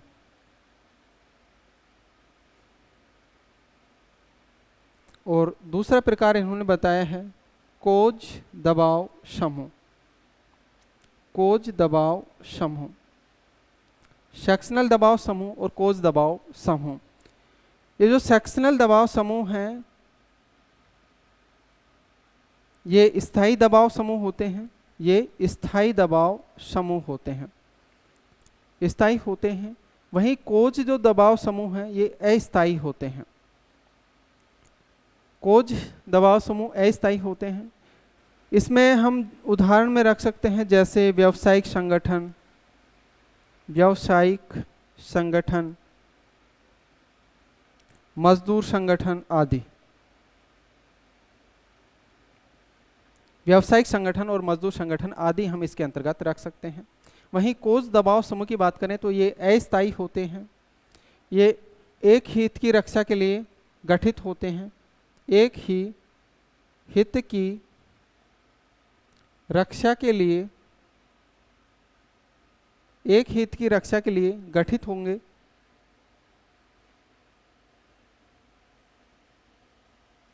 एक हित की रक्षा के लिए गठित होते हैं, साथ ही मांग पूरी होने पर खत्म हो जाते हैं। जब इनकी मांग पूरी हो जाती है तो मांग पूरी होने पर खत्म हो जाते हैं। मांग पूरी होने पर ये खत्म हो जाते हैं। और इनके उदाहरण की बात करें जैसे मजदूर संघ।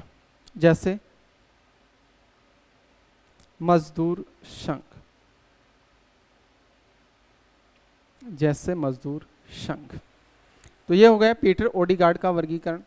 पीटर ओडीगार्ड की हम बात करें तो पीटर ओडीगार्ड ने 2 प्रकार के दबाव समूह बताए, सेक्शनल दबाव समूह, कोज दबाव समूह।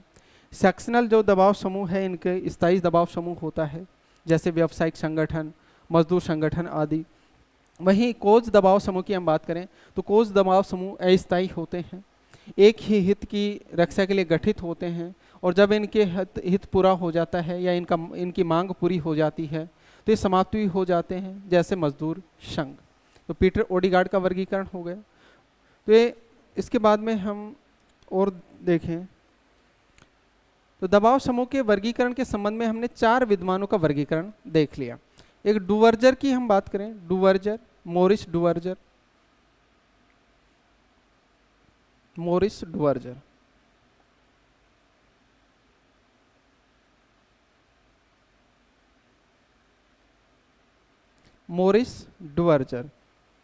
और इनका दबाव समूह के संबंध में जो विचार है वो है कृत्रिम या आभासी दबाव समूह।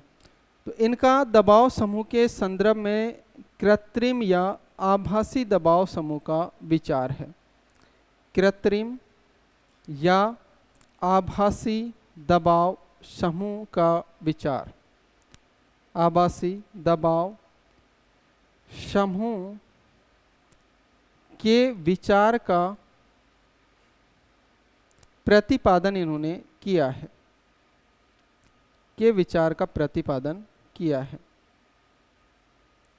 कृत्रिम या आभासी दबाव समूह के विचार का प्रतिपादन किया है मोरिस डुवर्जर ने। और इसमें बताते हैं कि जो प्रत्येक दबाव समूह होता है उसमें कुछ विशेषज्ञ होते हैं, और ये जो विशेषज्ञ हैं ये दबाव का प्रयोग स्वयं के लिए नहीं करते हैं बल्कि दूसरे के लिए करते हैं। और ये व्यावसायिक लोबिस्ट होते हैं, और ये विभिन्न दबाव समूह से जुड़ जाते हैं, व्यावसायिक तरीके से जुड़ते हैं, व्यावसायिक लोबिस्ट होते हैं ये। और इनका खुद का हित नहीं होता है बल्कि ये दूसरे के हितों के लिए दबाव डालते हैं। जिस दबाव समूह से जुड़ेंगे उस दबाव के हित क्या हैं उसके लिए सत्ता पर दबाव डालेंगे। तो कृत्रिम और आभासी दबाव समूह का विचार इन्होंने दिया है, और इसके अनुसार हम बात करें कि ये है क्या। तो इसके अनुसार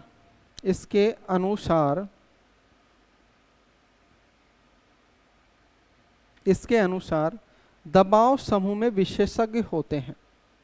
दबाव समूह में विशेषज्ञ होते हैं।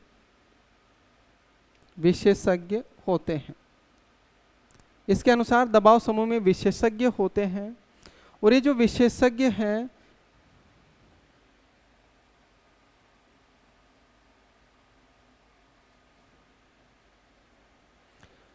दबाव समूह में विशेषज्ञ होते हैं, और ये विशेषज्ञ लोबिंग या दबाव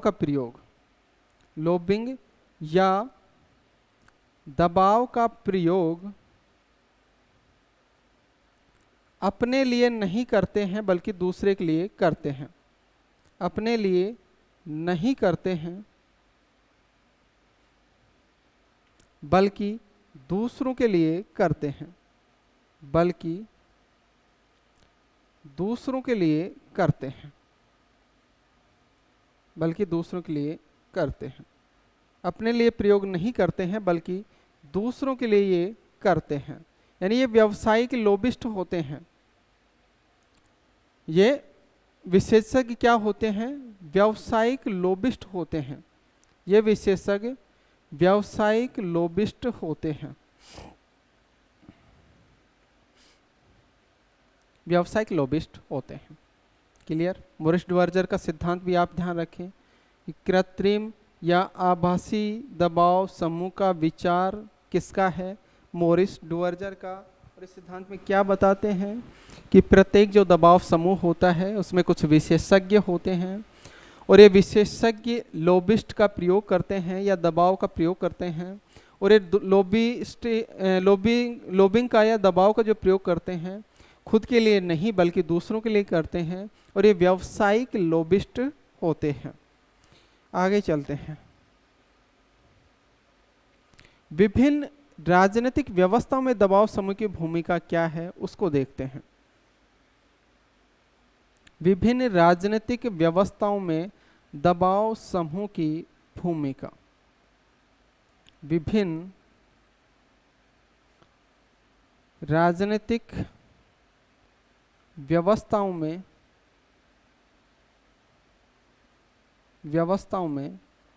दबाव समूह की भूमिका।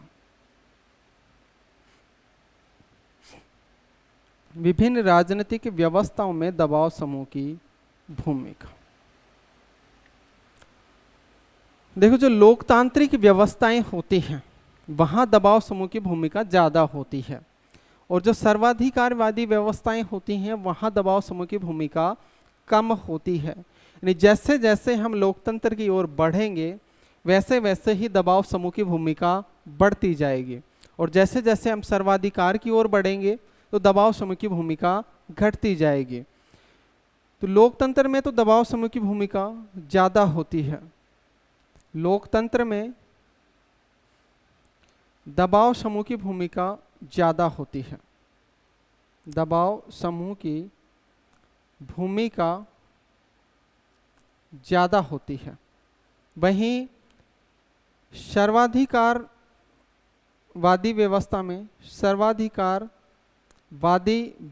में दबाव समूह की भूमिका कम होती है। दबाव समूह की भूमिका कम होती है। दबाव समूह की भूमिका कम होती है। और हम दो प्रकार की राजनीतिक व्यवस्थाओं में दबाव समूह की भूमिका देखेंगे। एक तो अध्यक्षात्मक राजनीतिक व्यवस्था के अंतर्गत दबाव समूह की भूमिका देखेंगे। अध्यक्षात्मक जो अमेरिका की जो शासन व्यवस्था है, यानी अमेरिका में दबाव समूह की भूमिका देखेंगे। और उसके बाद में संसदीय शासन व्यवस्था में दबाव समूह की भूमिका देखेंगे, जो सामान्यतः ब्रिटेन, भारत जैसे देश में पाई जाती हैं। दो प्रकार की राजनीतिक व्यवस्था में हम दबाव समूह की भूमिका देखते हैं। सबसे पहले हम देखते हैं कि अध्यक्षात्मक व्यवस्था में दबाव समूह की भूमिका। अध्यक्षात्मक व्यवस्था में दबाव समूह की भूमिका।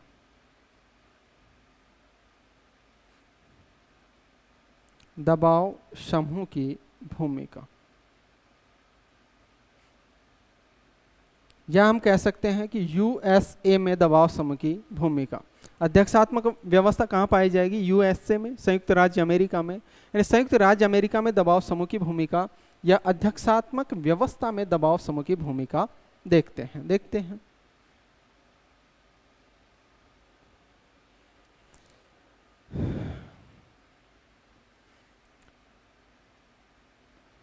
हम बात करें विश्व की, तो विश्व में सबसे ज्यादा जो दबाव समूह का प्रभाव कहीं पाया जाता है तो अमेरिका में पाया जाता है। लॉबिंग सबसे ज्यादा कहीं होता है तो वो अमेरिका में होता है। तो लॉबिंग का प्रयोग सबसे ज्यादा कहाँ होगा? अमेरिका में। तो विश्व में सबसे ज्यादा दबाव समूह की भूमिका, विश्व में सबसे ज्यादा दबाव समूह की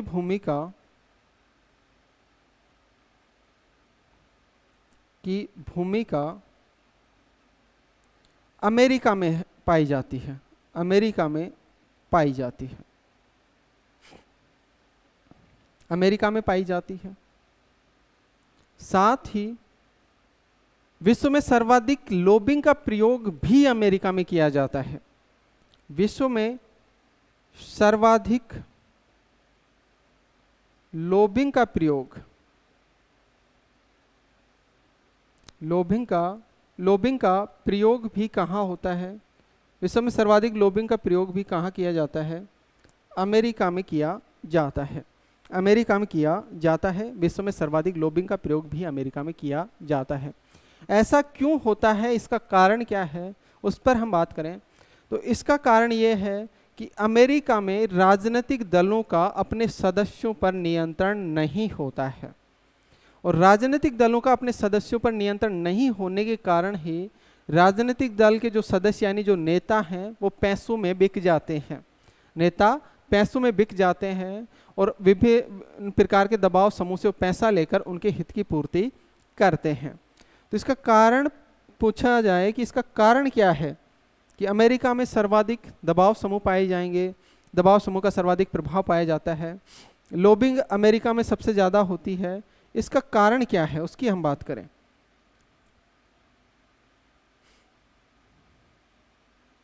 कारण, तो इसका कारण है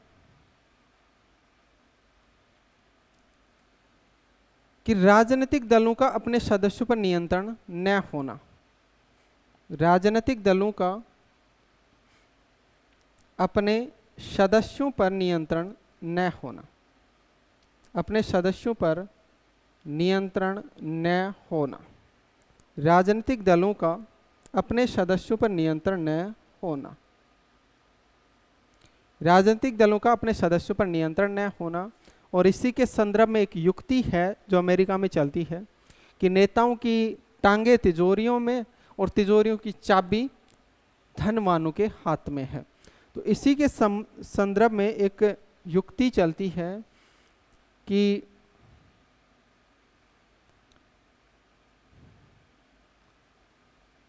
नेताओं की टांगे तिजोरियों में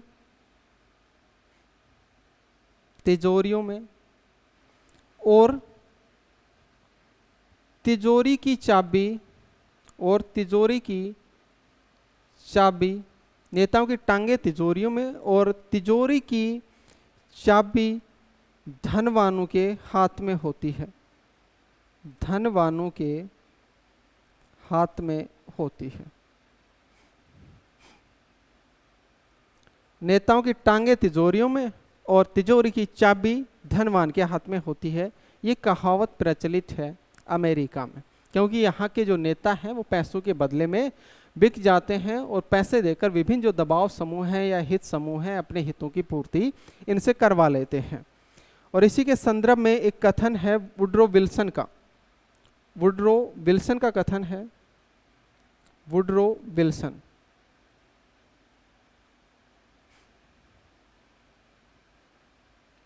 और वुड्रो विल्सन का कथन है कि कांग्रेस की इच्छाएं मूलतः गुटों की इच्छाएं हैं या दबाव समूह की इच्छाएं हैं। तो इनका कथन है कि कांग्रेस की इच्छाएं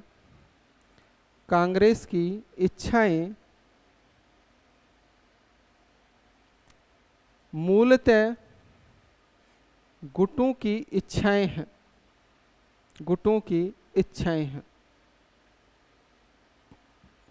कांग्रेस की इच्छाएं मूलतः गुटों की इच्छाएं हैं।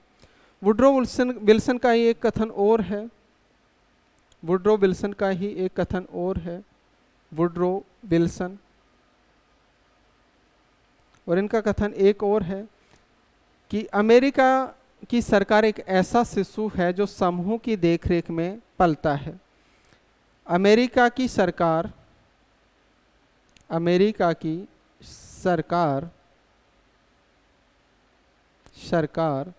एक ऐसा शिशु है, एक ऐसा अमेरिका की सरकार एक ऐसा शिशु है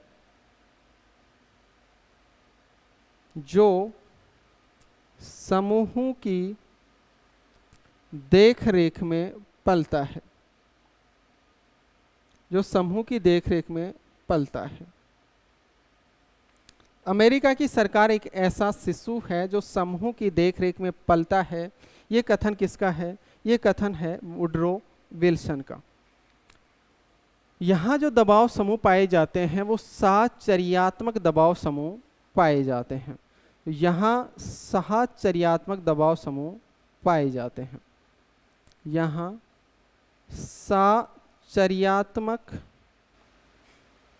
दबाव समूह पाए जाते हैं, जैसे औद्योगिक समूह, व्यावसायिक समूह। जैसे औद्योगिक समूह,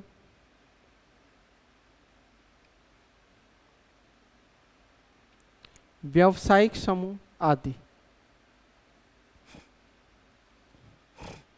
जैसे औद्योगिक समूह, व्यावसायिक समूह आदि। दूसरी राजनीतिक प्रणाली में दबाव समूह देखते हैं और संसदीय शासन व्यवस्था में दबाव समूह की हम भूमिका देखते हैं। संसदीय शासन प्रणाली में दबाव समूह की भूमिका। संसदीय शासन प्रणाली में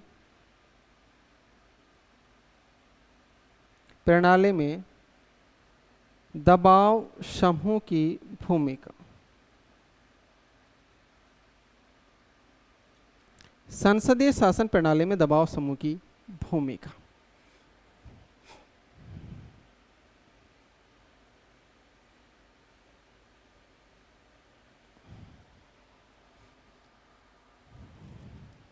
ओके, संसदीय शासन प्रणाली में दबाव समूह की भूमिका।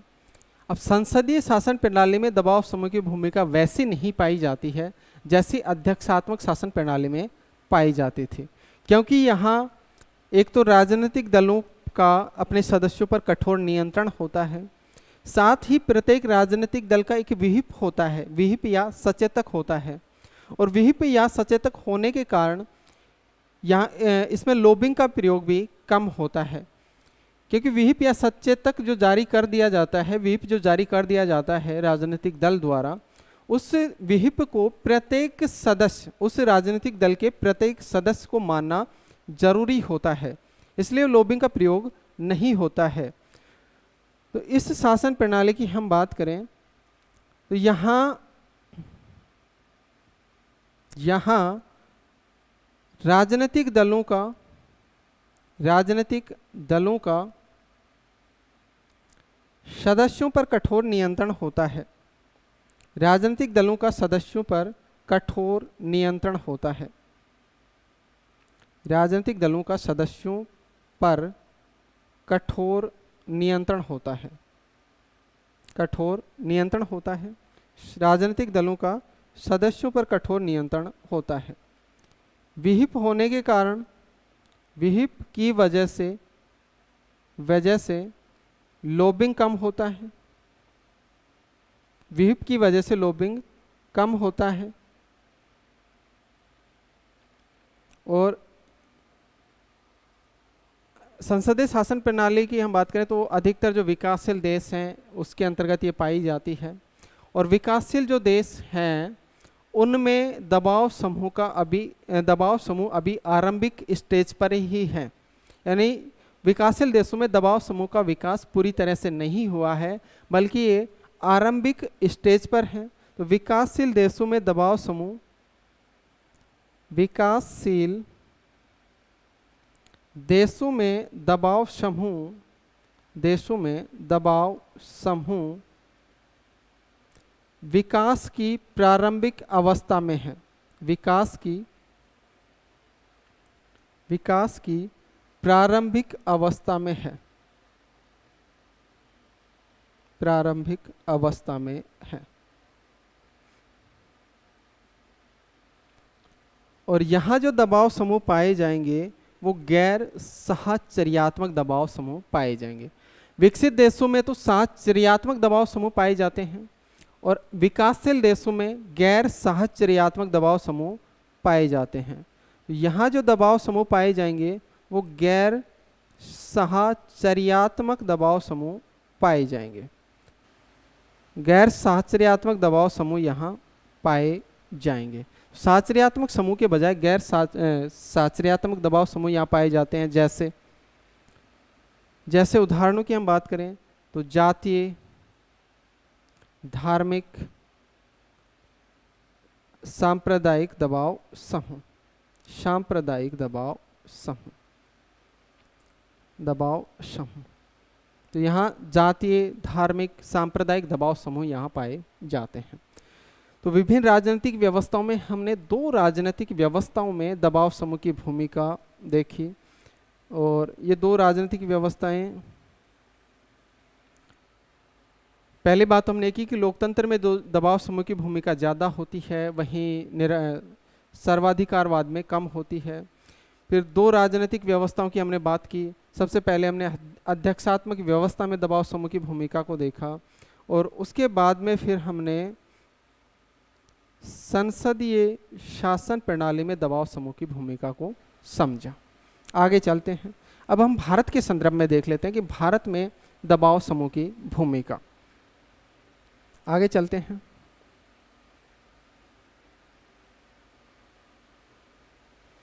भारत में या भारतीय राजनीति में दबाव समूह।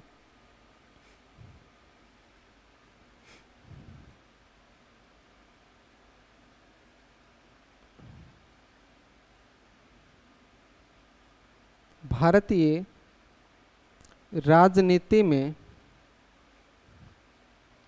दबाव समूह। भारतीय राजनीति में दबाव समूह।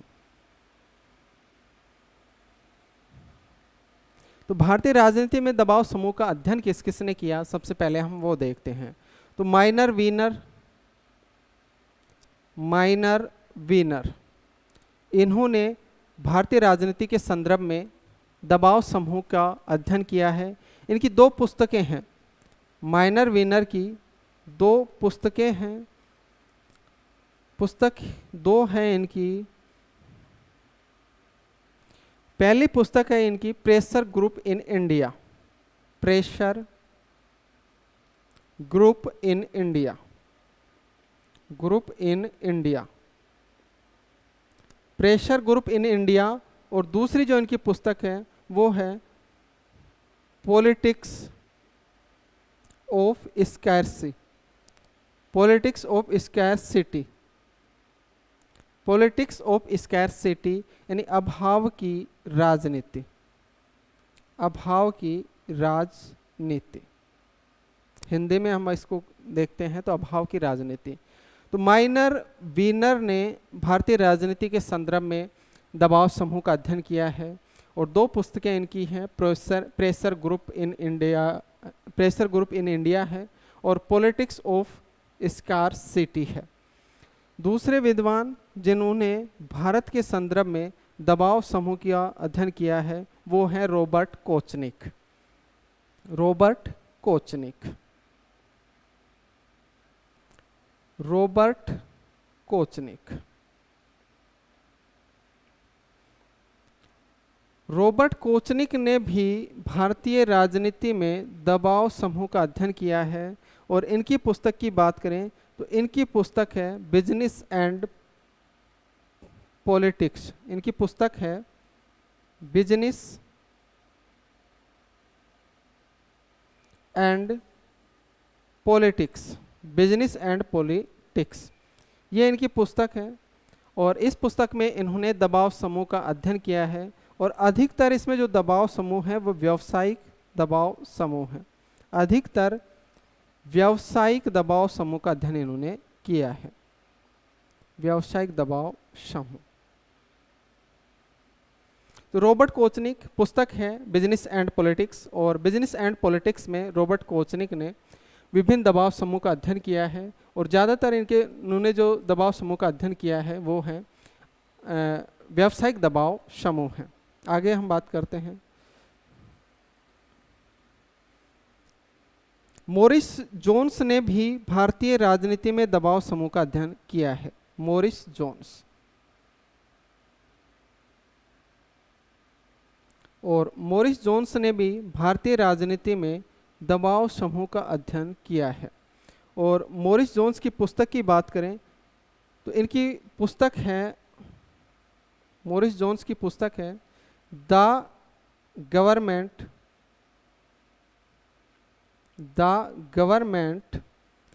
And politics in India. The government and politics in India. और इस पुस्तक में इन्होंने कहा है कि यदि भारतीय राजनीतिक व्यवस्था को समझना है, यदि भारतीय राजनीतिक व्यवस्था को समझना है तो गैर सरकारी व अज्ञात संगठनों की गतिविधियों को समझना होगा। तो इस पुस्तक में इन्होंने लिखा है कि यदि भारतीय राजनीति को समझना है, यदि भारतीय राजनीति को समझना है तो गैर सरकारी भारतीय राजनीति को समझना है तो गैर सरकारी व अज्ञात संगठनों की गतिविधियों को समझना होगा।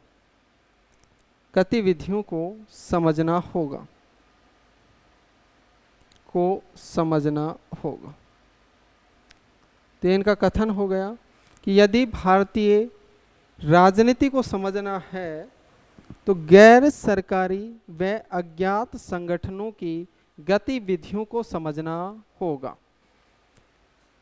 तो तीन विचारक या विद्वान हैं जिन्होंने भारतीय राजनीति में दबाव समूह का अध्ययन किया है। पहले हैं माइनर वीनर, दूसरे हैं रॉबर्ट कोचनिक और तीसरे हैं मोरिस जोन्स। अब हम भारतीय राजनीति में जो दबाव समूह हैं उनकी विशेषताओं पर चर्चा करते हैं। भारतीय दबाव समूह की विशेषताएं।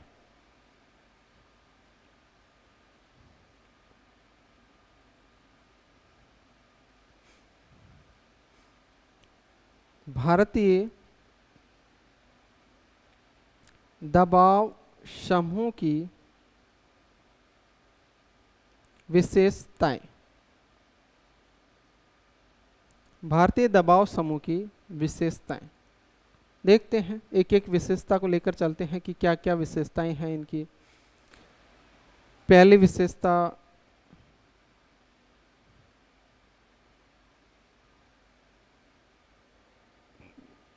कि भारत में जो दबाव समूह है उनके स्वतंत्र अस्तित्व का अभाव है। तो स्वतंत्र अस्तित्व का अभाव,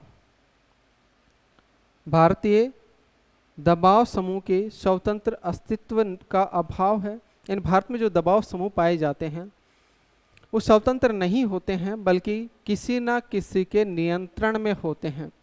किसी राजनीतिक दल के नियंत्रण में हो सकते हैं, किसी व्यावसायिक घराने के नियंत्रण में हो सकते हैं, किसी शक्तिशाली व्यक्ति के नियंत्रण में हो सकते हैं, किसी राजनेता के नियंत्रण में हो सकते हैं। यानी इनका स्वतंत्र अस्तित्व नहीं होता है भारत के में।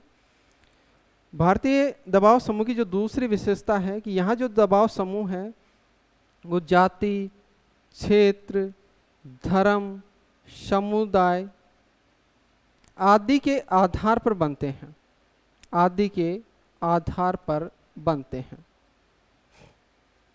यहाँ के जो दबाव समूह हैं जाति, धर्म, क्षेत्र, समुदाय, संप्रदाय आदि के आधार पर बनते हैं।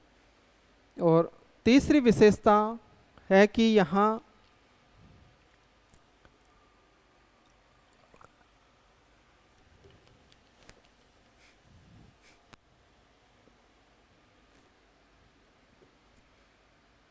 तीसरी विशेषता है कि यहाँ के जो दबाव समूह हैं ये राजनीतिक दलों के माध्यम से सरकार को प्रभावित करते हैं। तो ये राजनीतिक दलों के माध्यम से, राजनीतिक दलों के माध्यम से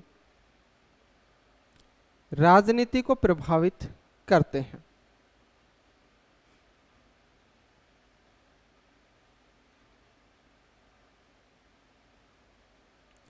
राजनीतिक दलों के माध्यम से राजनीति को प्रभावित करते हैं। अगली विशेषता और अगली विशेषता बताते हैं कि जो विभिन्न दबाव समूह हैं इनमें आपसी एकता का अभाव पाया जाता है। आपसी एकता का अभाव होता है, सैद्धांतिकता का अभाव होता है, सैद्धांतिकता का अभाव होता है, आपसी एकता का अभाव होता है, सैद्धांतिकता का अभाव होता है। और भारत के जो दबाव समूह हैं वो सामान्यतः देखा जाता है कि हिंसात्मक साधनों का ज़्यादा प्रयोग करते हैं। तो हिंसात्मक साधनों का प्रयोग, हिंसात्मक साधनों का प्रयोग भारतीय दबाव समूह करते हैं। तो ये भारतीय दबाव समूह की विभिन्न विशेषताएं हो गई कि स्वतंत्र अस्तित्व का अभाव है, जाति, क्षेत्र, धर्म, समुदाय आदि के आधार पर बनते हैं, राजनीतिक दलों के माध्यम से सरकार को प्रभावित करते हैं, आपसी एकता का अभाव है, सैद्धांतिकता का अभाव है, हिंसात्मक साधनों का प्रयोग यहाँ किया जाता है।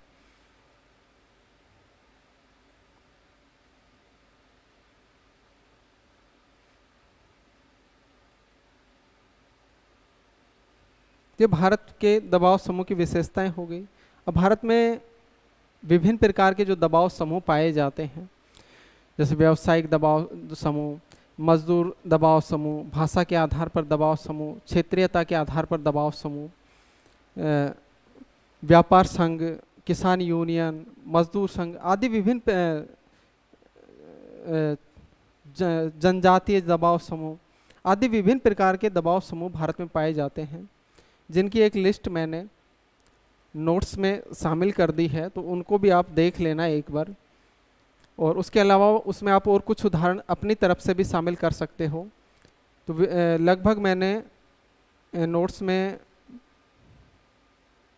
11 आधार पर जो दबाव समूह भारत में पाए जाते हैं उन 11 आधारों को शामिल किया है और उसमें कुछ दबाव समूह शामिल किए हैं, तो उनको भी आप एक बार देख लेना पीडीएफ में, ठीक है। तो इसी के साथ दबाव समूह से संबंधित जो मुख्य बातें हैं, परीक्षा उपयोगी बातें हैं, वो कंप्लीट होती हैं।